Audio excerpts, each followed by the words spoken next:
देखिए, ये कोई टिपिकल रिव्यू चैनल नहीं है। मैं हर फिल्म का, टीजर का, ट्रेलर का ब्रेकडाउन करता नहीं हूँ, रिव्यू करता नहीं हूँ। लेकिन जब भी कोई हिस्टोरिकल थीम पर बेस्ड बॉलीवुड मूवी आती है, स्पेशली जब बात छत्रपति शिवाजी महाराज जैसे महान व्यक्तित्व की हो रही होती है, तो ओपिनियन देना ऑलमोस्ट जरूरी हो जाता है। और मैंने खुद को बहुत डिलिबरेटली कंट्रोल करने की कोशिश की है कि मैं इस फिल्म को लेकर बायस्ड ना हो जाऊँ, सारी अच्छी बातें ना ही करूं, क्योंकि ऑनेस्टली छत्रपति शिवाजी महाराज की फिल्म मतलब यहाँ एक इमोशनल फैक्टर अपने आप जुड़ जाता है हमारे मन में। छत्रपति शिवाजी महाराज के प्रति जो रिस्पेक्ट है, जो अटैचमेंट है, उस वजह से हम उनसे जुड़ी फिल्मों की गलतियों को इग्नोर कर देते हैं। इसलिए इस वीडियो में मैंने कोशिश की है कि मैं पूरी तरह अनबायस्ड होकर इस टीजर की बात करूं। और आज मैं जो लिस्ट बताने वाला हूं इस फिल्म की, जो अच्छी और बुरी बातें हैं, अनफॉर्चुनेटली निगेटिव चीजों की लिस्ट थोड़ी लंबी है, लेकिन मैं लास्ट में आपको बताऊंगा कि मैंने इतनी निगेटिव चीजें इस टीजर की क्यों निकाली है। तो चलिए, अब सबसे पहला जो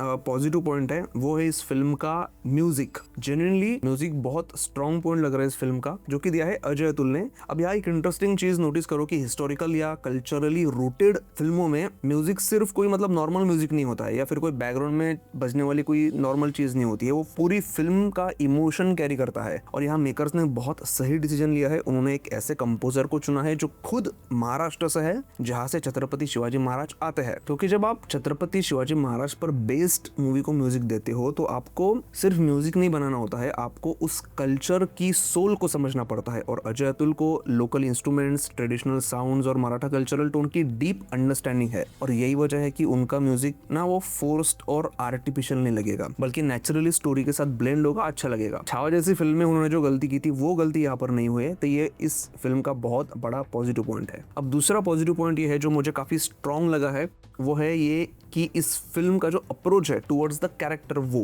मतलब सिर्फ छत्रपति शिवाजी महाराज पर फोकस करने के बजाय रितेश देशमुख ने उन इम्पोर्टेंट लोगों को भी इंक्लूड करने की कोशिश की है, जिनका उनके जीवन पर, मतलब छत्रपति शिवाजी महाराज के जीवन पर काफी डीप इम्पैक्ट था। और ये बहुत जरूरी है। अभिषेक बच्चन का जो कैरेक्टर दिखाया गया है, वो संभाजी शाहजी भोसले का है, जो छत्रपति शिवाजी महाराज के बड़े भाई थे। अब हम में से ज्यादातर लोगों को छत्रपति शिवाजी महाराज और अफजल खान का पूरा इंसिडेंट पता है, महाराज ने कैसे अफजल खान को फाड़ा था, उसका वध किया था, उसकी वो कहानी पूरी पता है। लेकिन उस कहानी का जो बैकग्राउंड है, वो ज्यादातर लोगों को नहीं पता। और यही जो बैकग्राउंड की स्टोरी है, जो लेयर्स है, वो शायद इस फिल्म में एक्सप्लोर करने की कोशिश की गई है। संभाजी शाहजी भोसले के साथ अफजल खान ने कुछ ऐसा किया था, जिसके बाद महाराज ने अफजल खान को मारने की कसम खाई थी। और महाराज के जो पिताजी थे, उनको भी अफजल खान ने कैद किया था। तो वो पूरी स्टोरी आपको फिल्म में देखने को मिलेगी। और इसी तरह से ना एक और इम्पोर्टेंट कैरेक्टर फिल्म में दिखाया गया है, लखुजी राजे जाधव जी का, जिसे महेश मांजरेकर जी प्ले कर रहे हैं। और ये छत्रपति शिवाजी महाराज के नाना थे, यानी माँ जिजाऊ,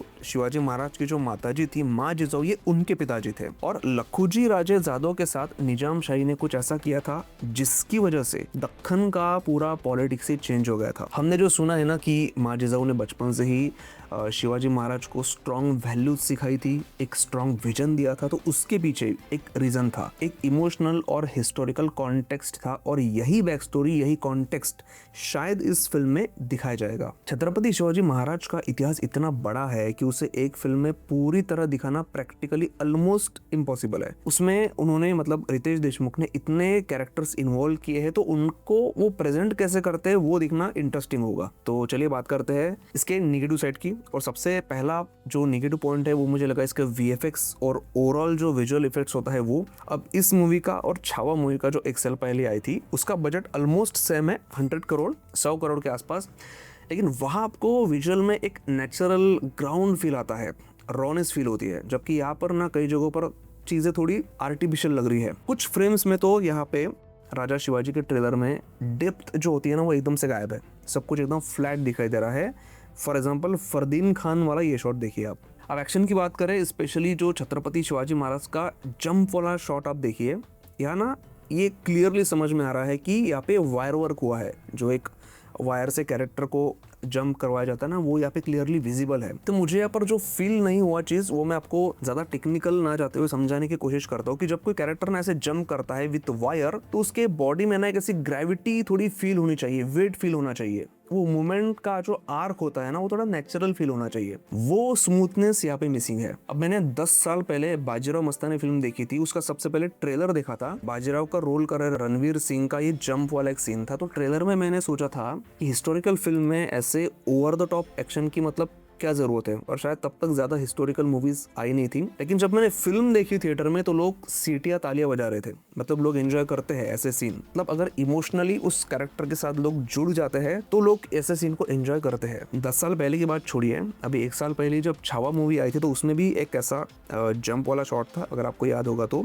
वो शॉट ना आप फिर से एक बार देखिए, उसमें कहीं पर भी ना वायर वर्क फील नहीं होता। जंप जो है उनका एकदम ऐसा नेचुरल लगता है, आर्क एकदम परफेक्ट लग रहा है, और यही बात इस ट्रेलर में मिसिंग है। अब दूसरी निगेटिव चीज जो मुझे पर्सनली फील हुई वो है इस फिल्म की हाइप, या कहूँ तो मिसिंग हाइप। इस फिल्म का टीजर जो है ना वो धुरंधर के साथ रिलीज किया गया था, मतलब सोचे कि इसे कितना ज्यादा एक्सपोजर मिलना चाहिए था, लेकिन अनफॉर्चुनेटली ऐसा हुआ नहीं। तीसरा निगेटिव पॉइंट जो है वो मुझे पर्सनली थोड़ा कंफ्यूजिंग लगा। मैं अभी भी थोड़ा कंफ्यूज हूँ, आप प्लीज मुझे कमेंट करके बताइए कि क्या ऐसा है या नहीं। वो कंफ्यूजन है कि इस फिल्म को लेकर रितेश देशमुख का ओवरऑल इंटेंशन क्या है। देखो, मैं यहाँ पर ना किसी को पर्सनल अटैक नहीं कर रहा हूँ, लेकिन सवाल उठाना जरूरी है। जब आप छत्रपति शिवाजी महाराज जैसे विषय पर फिल्म बना रहे हो, उस पर सालों तक काम कर रहे हो, रिसर्च कर रहे हो, खुद को उस लुक और माइंडसेट में डाल रहे हो, तो बीच में उसी लुक के साथ आपको ग्रैंड मस्ती और हाउसफुल जैसी फिल्में करने की क्या जरूरत थी। और इसी वजह से ना आपके इंटेंशन को लेकर थोड़ा बहुत कंफ्यूजन होना लाजमी है। और देखिए, ऐसा भी हो सकता है कि उनका वो फिल्में करने के पीछे कोई प्रोफेशनल कमिटमेंट रहा हो, हमें नहीं पता, लेकिन ऑडियंस के सबकॉन्शियस माइंड को आप ये चीजें नहीं समझा सकते, तो अच्छा होता कि आप वो फिल्में अवॉइड करते। चौथा पॉइंट आता है कास्टिंग को लेकर।